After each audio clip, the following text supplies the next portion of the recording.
দই বড়া কার না খেতে ভালো লাগে, কিন্তু বানানোর ঝামেলার জন্য বাড়িতে আর বানানো হয়ে ওঠে না।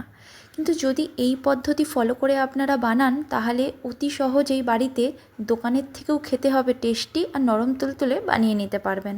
তাহলে এই দই বড়া বানাতে ঠিক কী কী পদ্ধতি আমি ব্যবহার করেছি সেইটা দেখে নিন। দেখুন, এখানে আমি বিউলির ডাল সারা রাত ভিজিয়ে রেখেছিলাম।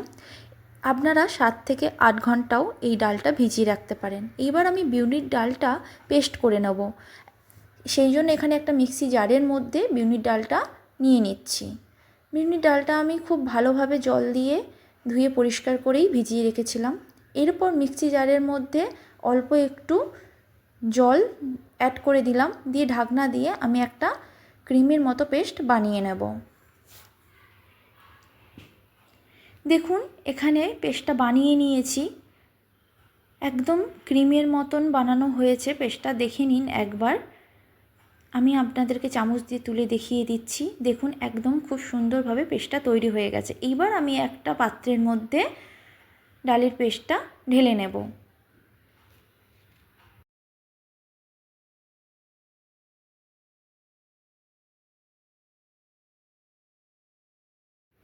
এইবার এখানে বড়া বানানোর জন্য এই ডালের ব্যাটারটাকে খুব ভালোভাবে হাতের সাহায্যে ফেটিয়ে নিতে হবে।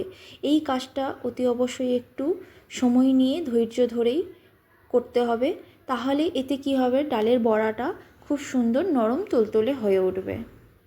দেখুন, এখানে আমি অনেকটা সময় ধরে মিনিমাম 5 থেকে 7 মিনিটের মতো ডালের ব্যাটারটাকে ফাটিয়ে নিয়েছি। বুঝতেই পারছেন ব্যাটারটা কত সুন্দরভাবে সাদা হয়ে ফাটানো হয়েছে। আপনারা কি করে বুঝবেন যে ডালের ব্যাটারটা ঠিক ভালোভাবে ফাটানো হয়ে গেছে? তার জন্য একটা বাটির মধ্যে জল নিয়ে নেবেন, আর এই ব্যাটারটা থেকে অল্প একটু ব্যাটার জলের মধ্যে ফেলে দেখবেন। যদি দেখেন জলের মধ্যে ভাসছে ব্যাটারটা, তাহলে ভাববেন ফাটানো হয়ে গেছে, আর যদি ডুবে যায় তাহলে ভাববেন এখনও ফাটাতে হবে। এইবার আমি এখানে কিছু ব্যাটারের মধ্যে মশলা অ্যাড করে দেবো। প্রথমেই আমি এখানে লবণ অ্যাড করে দিচ্ছি, এরপর গোটা মৌরি অ্যাড করে দিচ্ছি। এইবার লবণ আর মৌরিটা ব্যাটারের সাথে খুব ভালোভাবে মিশিয়ে নিতে হবে।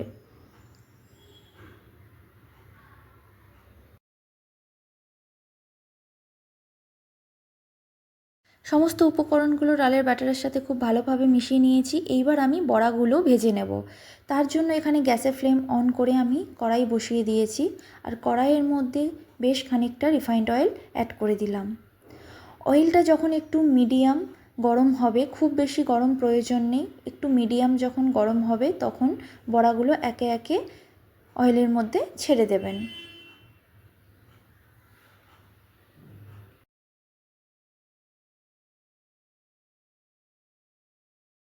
বড়ার একটা সাইড যখনই হয়ে যাবে তখনই একটু ছান্তা বা খুন্তির সাহায্যে উল্টে দেবেন। এই রকম করেই উল্টে পাল্টে বড়াগুলো একটু ভেজে নিতে হবে, লাল লাল আকারে ভেজে নিতে হবে। আপনারা দেখলেই বুঝতে পারবেন। আমি এখানে গ্যাসের ফ্লেম মিডিয়াম করেই কিন্তু বড়াগুলো ভেজে নিয়েছি। দেখুন, এখানে বড়াগুলো সব ভাজা হয়ে গেছে। আমি সব বড়াগুলো একটা প্লেটের মধ্যে তুলে নিচ্ছি। গ্যাসের ফ্লেম আমি এখানে বন্ধ করে দিয়েছি, কারণ আমার সব বড়াগুলো ভাজা হয়ে গেছে।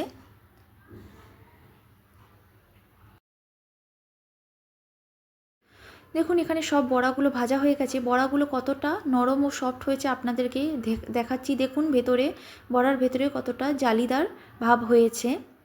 আচ্ছা, এখানে আর একটা কথা আপনাদের বলে রাখি, যদি আপনারা সব বড়াগুলো একদিনে ব্যবহার না করতে পারেন, তাহলে কিন্তু এয়ার কন্টেনারে রেখে ফ্রিজে রেখে দিতে পারেন, আর 1 সপ্তাহ এই বড়া রেখে আপনারা কিন্তু ব্যবহার করতে পারেন।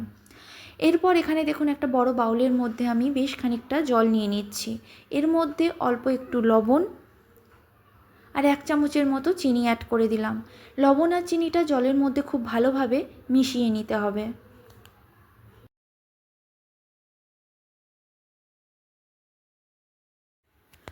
এইবার লবণ আর চিনি মেশানো জলটার মধ্যে বড়াগুলো ভিজিয়ে রাখতে হবে। এখানে আমি যতগুলো বড়া আজ ব্যবহার করব, ঠিক ততগুলো বড়াই এই জলের মধ্যে ভিজিয়ে রাখছি। বড়াটা আমি এখানে 10 থেকে 15 মিনিটের মতো ভিজিয়ে রাখবো। বড়াটা চামচের সাহায্যে খুব ভালোভাবে জলের মধ্যে ভিজিয়ে দিচ্ছি। এরপর আমি একটা ঢাকনা দিয়ে ঢেকে দেব। আর এখানে যেই বড়াগুলো থাকছে এগুলো আমি এয়ার কন্টেইনার করে ফ্রিজে রেখে দেবো। এইবার দই বড়াতে একটা মশলা ব্যবহার করার জন্য এখানে একটা মশলা বানিয়ে নিচ্ছি। গ্যাসের ফ্লেম অন করে ফ্রাইং প্যানটা বসিয়ে দিয়েছি। এইবার ফ্রাইং প্যানটা যখন গরম হয়ে গেছে আমি এখানে হাফ চামচ জিরে, হাফ চামচ মৌরি, হাফ চামচ গোটা ধনে আর 3টে শুকনো লঙ্কা দিয়ে দিয়েছি। এইগুলো হালকা করে ড্রাই রোস্ট করে নিতে হবে।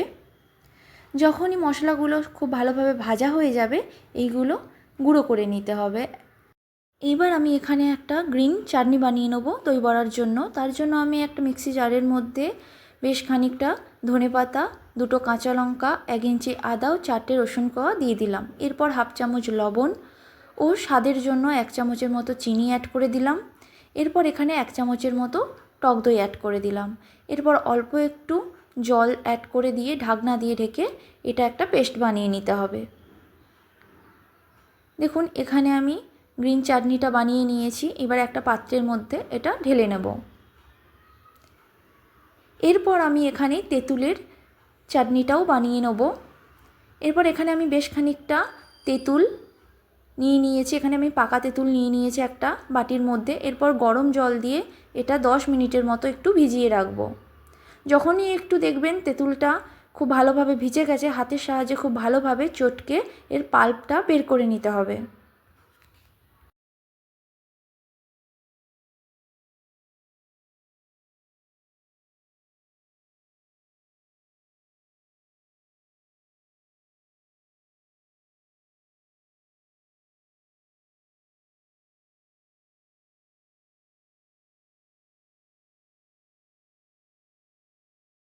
তেঁতুলটা খুব ভালোভাবে হাত দিয়ে চটকে নেওয়ার পর একটা পাত্রের মধ্যে এখানে আমি একটা ছাঁকুনি রেখে দিয়েছি, তার মধ্যে ছেঁকে পাল্পটা বের করে নেব।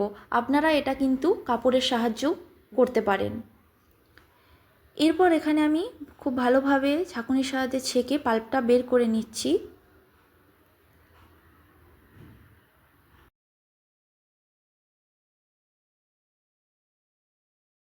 এইবার চাটনিটা বানিয়ে নেব। তার জন্য গ্যাসের ফ্লেম অন করে এখানে একটা ফ্রাইং প্যান বসিয়ে দিয়েছি আর ফ্রাইং প্যানের মধ্যে আমি তেঁতুলের পাল্পটা দিয়ে দিলাম। এরপর এখানে আমি 1 কাপের মতো গুড় অ্যাড করে দিচ্ছি। চাটনিটা কিন্তু গুড়েই বানাবেন, তাহলে কিন্তু ভালো হবে। গুড়টা অ্যাড করে দেওয়ার পর খুন্তির সাহায্যে খুব ভালোভাবে নেড়েচেড়ে নিলাম। এরপর এখানে আমি অল্প একটু লবণ অ্যাড করে দিলাম আর একটু ঝাল লঙ্কার গুঁড়ো অ্যাড করে দিলাম আর এখানে একটু কাশ্মীরি লঙ্কার গুঁড়ো অ্যাড করে দিলাম কালারটা একটু ভালোর জন্য। তারপর এখানে অল্প করে একটু জিরে গুঁড়ো অ্যাড করে দিলাম। এবার সব শুকনো মশলাগুলো খুব ভালোভাবে মিশিয়ে নিতে হবে।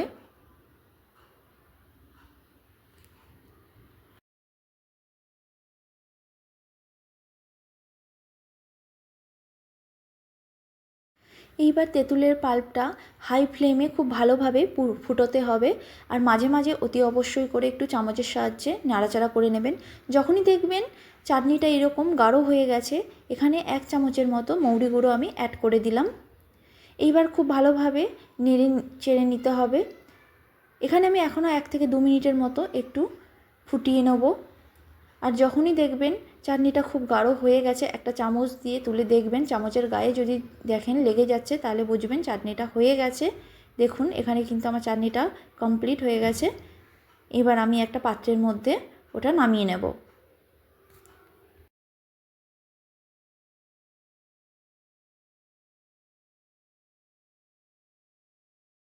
এইবার আমি দই বড়াটা প্লেটের মধ্যে সাজিয়ে নেব। তার জন্য এখানে আমি একটা বাউলের মধ্যে বেশ খানিকটা দই নিয়ে নিয়েছি। দইয়ের মধ্যে দিয়ে দিলাম 1 থেকে 2 চামচের মতো চিনি। চিনিটা দেওয়ার পর দইটা খুব ভালোভাবে ফাটিয়ে নিতে হবে।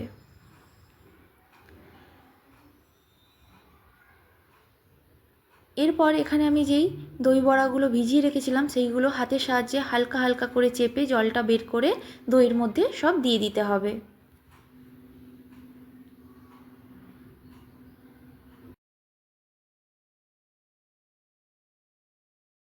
এইবার বড়াগুলো দইয়ের সাথে খুব ভালোভাবে মিশিয়ে নিতে হবে।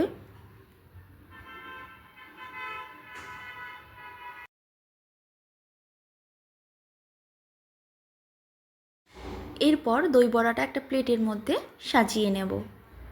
এখানে আমি বড়াগুলো একে একে প্লেটের মধ্যে প্রথমে সাজিয়ে নেব।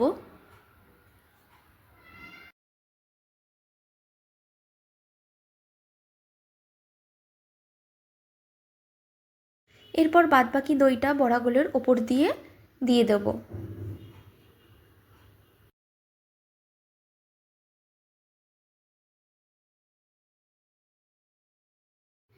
এইবার ওপর দিয়ে তেঁতুলের চাটনি আর গ্রিন চাটনি দিয়ে সাজিয়ে নেব।